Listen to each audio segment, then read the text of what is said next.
Hi, today we're going to be celebrating DOScember by taking a look at this enormous industrial PC made by Advantech. It's the kind of PC that would be typically installed in a manufacturing facility or some other heavy-duty production environment, and used to operate some doubtless hugely expensive piece of specialized equipment. So naturally, industrial PCs are much more rugged, reliable and maintainable than typical office PCs. The reason I love industrial PCs though is because they make great DOS gaming machines. This is because industrial machines have long service lives, and so they usually still support older hardware, like ISA sound cards, serial ports, and all the other things DOS gaming requires. I've played DOS games on many industrial computers over the years, from tiny embedded modules all the way up to exotic motherboards that can even take modern processors. But I think this is probably the largest PC I've ever tried to run DOS games on. So let's pre-book a physio appointment, get this chonky boy on the desk, and play some 30-year-old games on it. Here's the front of the Absolute unit itself. First thing you notice is these nice chunky industrial switches. Oh yeah, that's what I'm talking about. Standard PC floppy drive and CD drive. Well, it's DVD drive actually. I wonder if anybody's ever put a DVD in here. And we've got a license for Windows 2000 Professional. That's presumably what it was running. And apparently the processor is a Pentium 4, which is pretty cool. So that's perhaps a little later on for DOS games, but be really good for running faster DOS games like Quake and Shadow Warrior and whatnot. It's an extremely filthy filter. Oh dear. Nasty black dust coming off it. Whatever environment this was in, it was some kind of messy environment, which tends to be the case with industrial PCs. Hopefully it's not poisonous.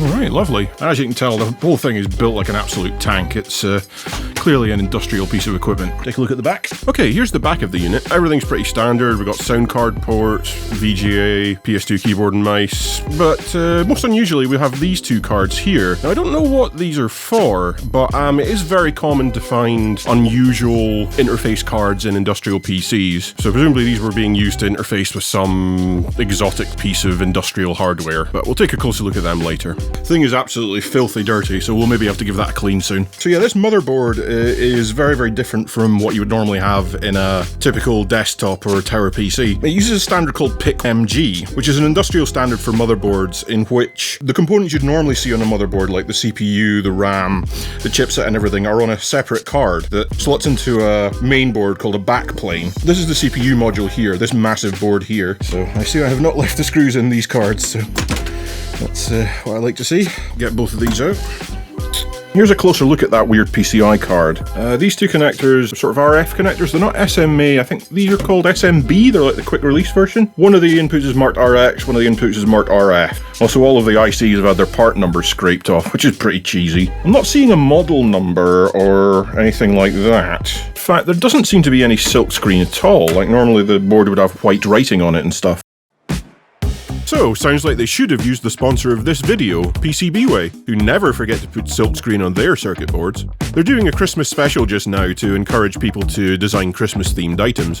You can get a free prototype plus $20 discount. I even got in on it. Here's a circuit board my partner and I designed. It uses a tiny cheap microcontroller and some Charlie plexing to make 6 LEDs pulse in a rather pleasing pattern. There's also a lucky draw where you can win lots of great prizes, including this palm-sized robot dog toy with speech recognition. Items in the store are discounted up to 50% off, and there's also a bunch of Christmas coupons so you can save even more. I've been using PCBWay for my projects for years, and I've even convinced the company I work for in my day job to start using PCBWay as their circuit board assembly provider. That's how much I trust PCBWay. I've even put my professional reputation on the line. They also do lots of other great stuff like CNC machining, sheet metal fabrication, and even injection molding, so give them a shout if you need a trustable manufacturing partner. Anyway, back to that weird PCI card we were looking at earlier.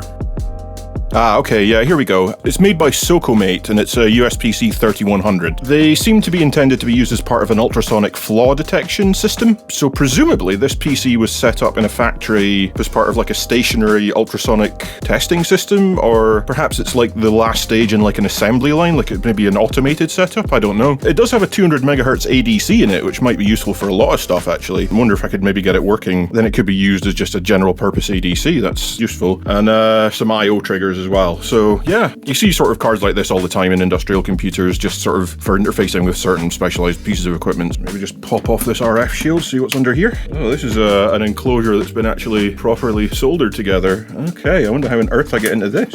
Yeah, you need a lot of shielding on a 100 megahertz ADC, especially if it's going into a PC, which are very noisy, and then being installed in a factory, which are also very noisy. No, this is presumably got quite a lot of thermal mass, so pulling this up might not be trivial. So I don't have a very beefy soldering iron. Okay, marine lock Flynn.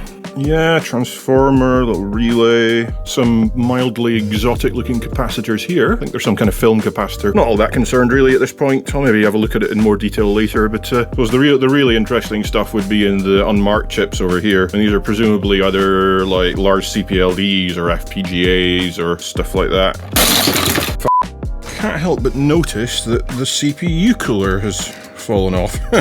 Now, slightly awkwardly, all of the case connectors, reset switch and whatnot, connect to this board rather than the motherboard, so when I take this out, I'm not going to be able to get it very far unless I disconnect all of these, and I'm not sure I can really be bothered plugging them all back in again, so I might just lay that to one side. But you can see this processor board has PCI and ISA connectors onto it, and there are corresponding PCI and ISA connectors right next to each other on the backplane.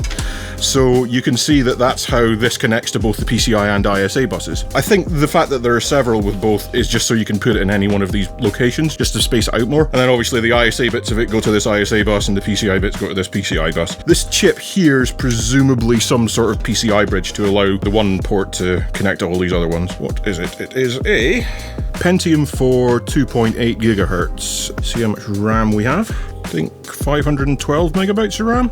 Now, the good thing about this is none of the static sensitive components are still inside the thing, so I can just go ham at it with a brush and not have to worry about damaging anything with static discharge. Found some bits of the CPU cooler. Now, how broken actually is this cooler? Like, held in with 4 tiny little clips, all of which seem to have broken, which is not a very good way of attaching it, to be honest. Especially for a piece of industrial equipment. How am I going to get around that? Zip ties to the rescue. Good enough for government work. Alright, let's put it back in and see if it works.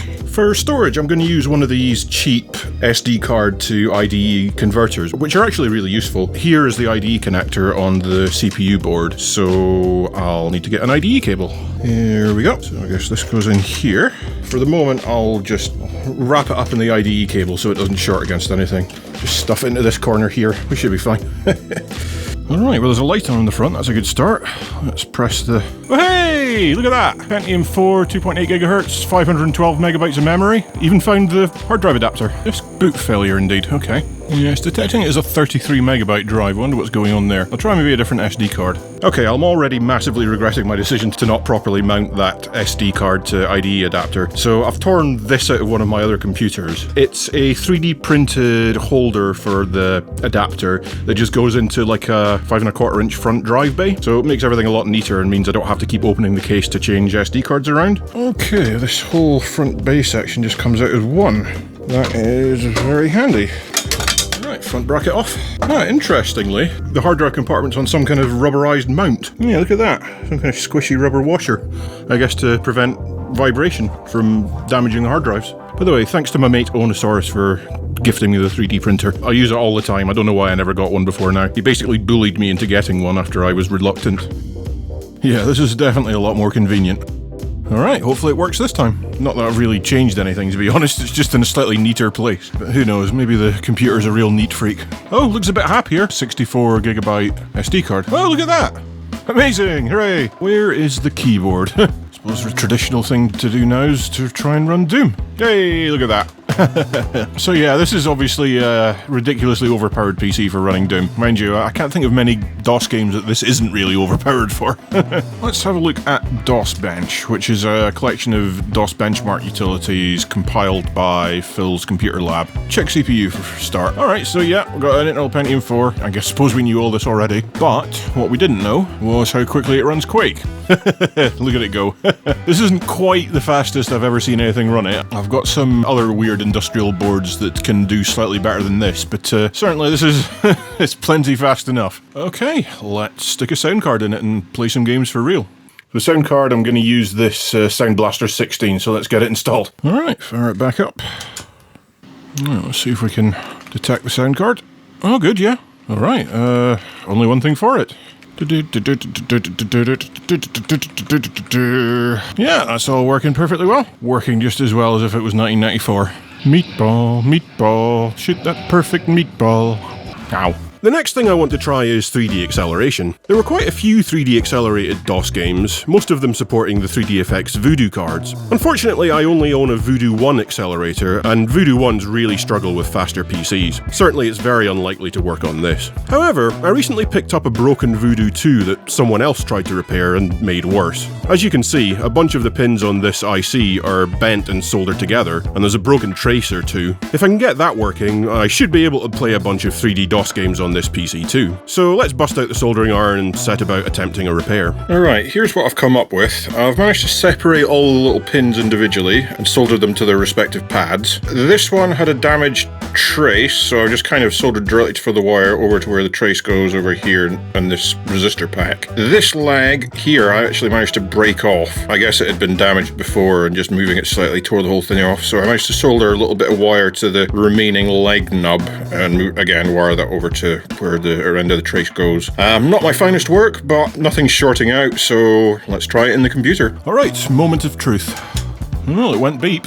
Okay, good, something on the screen. That means it can't be completely ruined. Okay, in Windows. I suppose GLQuake is the place to start. Ooh!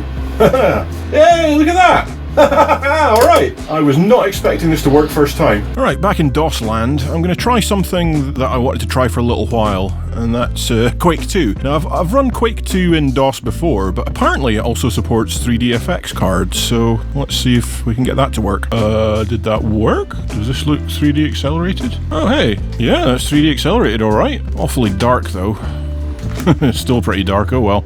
Looks pretty indistinguishable from the Windows version, except it's running under DOS. I don't seem to have sound for some reason, I don't know why. As I've said before, I'm not the world's biggest fan of Quake 2. I always find it a bit kind of sterile and bland, and the weapons a little bit unsatisfying compared to Quake and Doom. Very nice looking game for the time though. Getting a very decent frame rate as well. Here's another weird DOS game I've been meaning to try.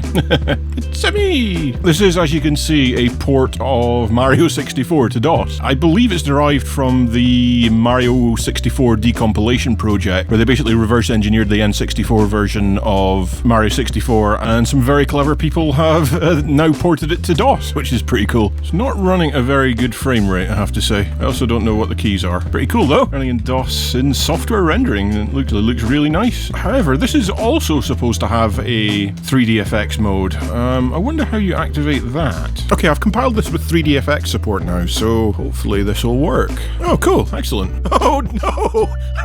Oh no! Super Minstrel 64. Yes, I swear I didn't compile this with the racism option enabled. Hope it goes away later on. Well, Peach looks normal at least. This actually looks really good. Yeah, this looks really nice, and it sort of plays as well as it can, considering I'm playing it on a keyboard. Yeah, I was never the world's biggest fan of Mario 64. I always find the control scheme awkward, and obviously that goes double for playing it on a keyboard. Hey! Oh no, that's Final Fantasy. I was a PC gamer, I don't know these things. Yeah, normally when I build a new DOS gaming PC, I use it as an opportunity to play through some DOS games I've never played through before. I do not have the patience to get to the end of Super Mario 64 on DOS on a keyboard. I did once play through the DS version and it was bad enough. Nah, I've had enough of this. Here's something else I've heard about but never tried. A 3DFX patch for Shadow Warrior. No idea if it's going to work. Oh, something's happening. It's having to pre-generate a lot of stuff. Wow, this looks significantly worse than the software renderer. Everything's all blurry and stuff. We also don't seem to have voxels anymore. Like one of the standout features of Shadow Warrior was its voxels. And also, it still does the kind of fake look up and down that 2.5D games always did, so I wonder to what extent this level is actually rendered in 3D geometry. Interesting. Future Andy here. It turns out that the 3DFX version of Shadow Warrior actually uses an interesting and somewhat cursed rendering algorithm. It uses the normal software renderer to generate vertical and horizontal strips, except at the last second it changes these columns to texture mapped triangles that are rendered by the 3DFX card. I'm not sure if the triangles are arranged like this, or like that, or whatever the geometry actually is, but there's one triangle for each vertical line on the screen, so it's probably not terribly efficient. Also, it doesn't solve the problem of not being able to look up and down properly. But does it look better? Well, with the default options, I'd say absolutely not. All the detail that the artists lovingly put into the textures is completely gone. But as the README says, if you hold Alt-P, this reduces the texture filtering down to much more reasonable levels. I can actually see people preferring this mode to the software renderer. It smooths out some of the jaggier pixels while still preserving most of the detail. But would I recommend it over the software version? No, still probably not. The assets in early 3D games just weren't designed to be smoothed out, and so they lose far too much detail in my opinion, even in the less blurry mode. This is also why I prefer the software version of Quake over GL Quake. Anyway, this has been a detour and a half, hasn't it? I'll leave a link to some notes by the author of the 3D effects version of Shadow Warrior, a guy called Scott Alden. They're quite interesting, and maybe I'll take a deeper dive into it and other Build Engine 3D accelerated titles like Blood in a future video. Alright, let's get back to what this video is supposed to be about. Time for another silly experiment. Remember when we got a ridiculously high frame rate in Quake on the built-in graphics? Well, let's see how Quake deals with this thing. It's an ISA VGA card that uses the Realtek RTG 3105 chipset, which is widely considered to be one of the slowest VGA chipsets ever made. The only reason I have it is because it works really well in 8-bit ISA slots, so I can use it in really old PCs like my Amstrad PC 1640 I've talked about in other videos. I thought it might be fun to hook it up to our ridiculously fast PC to see just how much of a bottleneck the graphics card can be in Doom and Quake, then experiment with a optimized Doom source port called Fastdoom by Viti95 to see if that can improve things. Oh yeah. If you remember, on the onboard graphics adapter, this whole demo completed in a matter of seconds, so this must be a good couple of orders of magnitude slower than that. I actually get to watch the demo this time. Alright, yeah, 14.5 frames a second. I mean, that's pretty poor. Although, you know, if you're on a 486 or whatever, you would be very happy with that. Interesting. I wonder what Doom manages. Now, this looks to me to be even slower. Now, I kind of expected that because I believe Quake's drawing routines, although obviously all the maths it has to do in the background is more processor intensive, I believe its actual raw screen drawing routines are a little bit more optimized than Doom's. Okay, that comes out at 11.36 frames per second. So yeah, Doom is actually slower than Quake on this graphics card. However, I believe Fastdoom offers some optimizations that might improve things slightly. I'm going to keep running it at the same resolution and everything. Okay, 13 frames a second this time, so yeah, Fastdoom actually gives a notable improvement, over 2 extra frames a second compared to stock Doom. Try some of the other modes of Fastdoom. It also has a mode where it can use BIOS mode 13H instead of the mode Y that Doom normally uses. Oh wow, this looks a lot faster.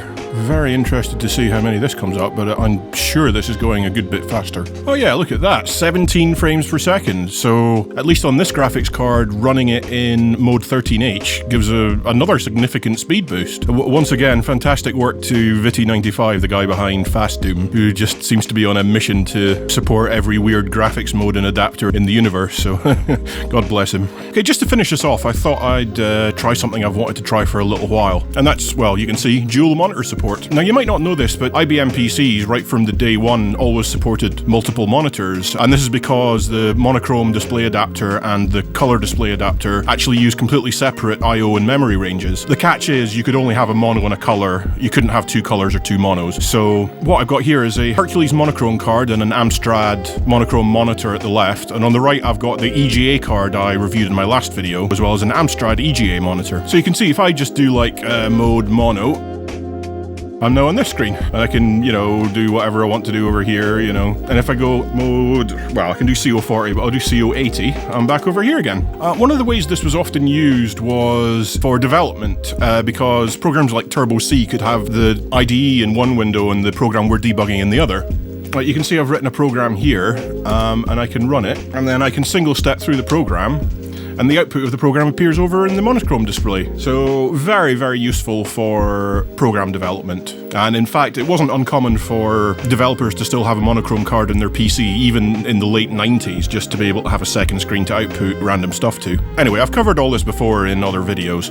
I've never had it working on 2 CRTs before, so that's quite fun. I've also showed you Fastdoom's EGA support in my last video. I'll give you a link to that below. But one thing I've never tried is apparently, well, I'll just show you. Alright, we're in Doom, but you can see I've got the automap display over in the Hercules monitor. I mean, isn't that cool? Oh, this is so cool. The reason I've never been able to do this before is because I've never had a computer this powerful with more than one ISA slot, because obviously I need 2 ISA slots, one for the EGA card and one for the Hercules card. But yeah, this is really cool, I think. One area in which this permanent automap is going to be useful is in this maze section in U1M2, because very easy to get lost here. Oh yeah, EGA chainsaw. Oh, die. I think I'm playing it in the easiest skill level, so not much of a challenge, but never mind. Alright, that's about it for today's video. So would I recommend DOS gamers keep an eye out for PIC-MG machines like this? Well, yes, as long as you have the space for it, then it makes a great DOS gaming machine in my opinion. Obviously it won't run games that don't like faster processors, but it should be very compatible with anything else. And for the rare few DOS games that can take advantage of faster processors, it's ideal. And of course, the fact that it has loads of free PCI and ISA slots makes it great for trying weird hardware combinations like the EGA Hercules Doom thing you just saw. It would also do really well as a Windows 98 era gaming machine, although the lack of AGP slot would somewhat limit the choice of graphics cards.